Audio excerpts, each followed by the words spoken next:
Xin chào các bạn, chào mừng các bạn đã quay trở lại với kênh YouTube của Mobile City. iQ Neo 9, một trong những chiếc máy sở hữu con chip Snapdragon 8 Gen 2 rẻ nhất thế giới. Và nhân dịp Mobile City cũng mới về thêm hàng chiếc iQ Neo 9 này. Trong video ngày hôm nay thì mình sẽ đánh giá lại chiếc máy này nhé, để xem là em nó có xứng đáng trong tầm tiền hay không. Bắt đầu nha.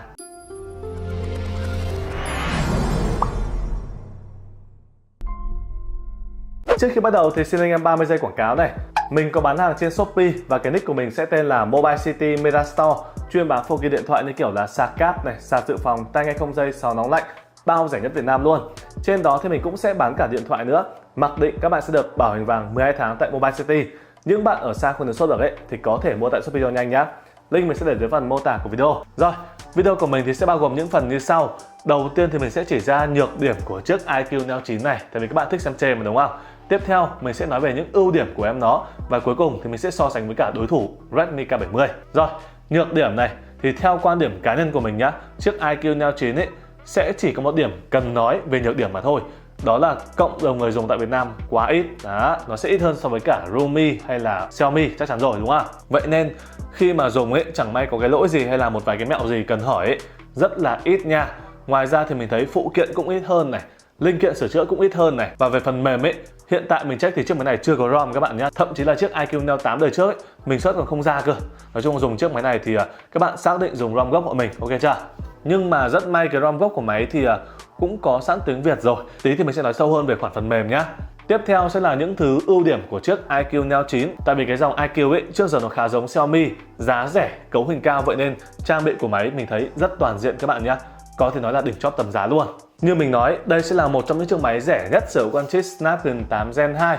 Và khi mà chiến game chiếc máy này rất sung các bạn nha. Và các bạn không phải làm gì cả, máy mạnh sẵn rồi. Chỉ việc mở chế độ Monster lên thế là quẩy thôi, cực kỳ mạnh luôn nha. Hiện tại iQ Neo 9 quẩy Genshin Max Setting rất là ok.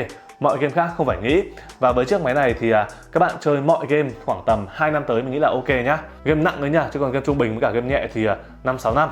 Thiết kế của máy thì tùy quan điểm mỗi người đi, nhưng mà mình thấy là ổn áp các bạn nhá. Được cái máy rất mỏng này, rất nhẹ, camera không quá lồi. Đấy, cầm nó kiểu vừa tay ấy. Màn hình của máy thì sao? AMOLED 114Hz, hiển thị ok, viền cũng khá mỏng. Ưu điểm là sẽ có công nghệ LTPO các bạn nha. Đấy, một chiếc máy hiếm hoi trong tầm giá có LTPO.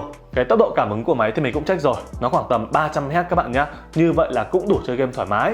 Rồi thì máy sẽ có hai loa stereo chất âm không quá xuất sắc nhưng mà là ổn trong tầm giá này. Pin trâu hơn 5000mAh đi kèm với cả sạc nhanh 120W luôn.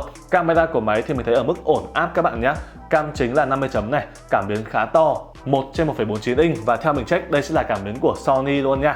Ảnh chụp ra thì cũng chưa quá sáng sủa đâu, nhưng mà mình thấy là nhỉnh hơn Xiaomi một chút thôi. Cam trước chụp selfie cũng ok, nhưng mà hơi đáng tiếc một chút là cái cam trước ấy sẽ chỉ quay video ở độ phân giải Full HD 30fps thôi các bạn nhé, không có 60. Nhưng mà mình thấy cũng nhiều máy như vậy mà. Với 30fps thì các bạn livestream là ok, chỉ là quay top ấy, đôi khi lia máy nhiều nó sẽ hơi giật mà thôi. Rồi, vậy thì khi mà so với cả đối thủ cùng tầm giá là chiếc Redmi K70 hiện tại đang đúng ngang giá luôn các bạn nhé, thì chiếc iQ Neo 9 này sẽ hơn và thua những điểm gì? Đầu tiên là hơn đi, mình thấy pin của chiếc iQ Neo 9 trâu hơn một chút các bạn nhé, dung lượng cao hơn mà. Rồi thì đấy, màn hình của nó có công nghệ LTPO nhá, cao cấp hơn. Ngoài ra thì ROM gốc của chiếc iQ Neo 9 các bạn mua về ấy, có sẵn tiếng Việt luôn, không phải tùy chỉnh mẹo mỡ gì cả, hiệu năng cũng sẽ mạnh luôn nha. Trong khi với chiếc K70 thì các bạn phải Việt hóa này, hoặc là up ROM này, rồi phải xóa cả roi xe nữa thì mới chiến game ok được, đúng không? Nhưng mà rõ ràng rồi, iQ Neo 9 sẽ thua những điểm như là thiết kế của chiếc Redmi K70 ấy sẽ có khung kim loại bền bỉ, cao cấp hơn một chút này. Màn hình của chiếc K70 mình thấy viền nó mỏng hơn một chút và màu sắc cũng sẽ đẹp hơn chiếc iQ Neo 9 nhá. Tuy chỉ là một chút thôi nhưng mà có nhận ra được. Và rõ ràng là cộng đồng người dùng chiếc Redmi K70 thì đông hơn rất nhiều so với cả chiếc iQ Neo 9. Đấy, sau này có muốn up ROM vọc vạch thì cũng dễ hơn rất nhiều so với cả iQ. Nhưng mà thôi, chốt lại trong tầm giá khoảng tầm 8,5 triệu thì mình thấy là chiếc iQ Neo 9 đang sở hữu những cái trang bị rất là ok nha. Nếu mà những bạn cần một chiếc máy kiểu đấy thực dụng, trang bị mạnh này và một chiếc máy kiểu không bị đụng hàng quá nhiều ấy thì có thể cân đối chiếc iQ Neo 9 nha. Rồi, vậy thì các bạn thấy sao về chiếc máy này, trong tầm giá thì có xứng đáng hay không? Hãy để lại comment phía bên dưới nhé. Và đừng quên check mức giá cụ thể dưới phần mô tả và bình luận game của video. Giờ xin chào, bye bye.